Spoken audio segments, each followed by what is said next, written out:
আসসালামু আলাইকুম। দেখেন আল্লাহর রহমত কত, মাশাআল্লাহ। এই গাছগুলাতে কীরকম পরিমাণ মরিচ ধরেছে, প্রত্যেকটা গিটে গিটে মরিচ আপনারা সেটা দেখতে পাচ্ছেন।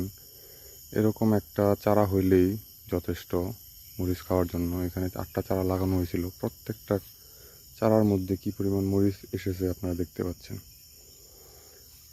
মাশাআল্লাহ, আল্লাহর রহমত। প্রত্যেকটা গাছে মরিচ, প্রত্যেকটা গাছের গিটে গিটে মরিচ। সেই জন্য আপনাদেরকে বলি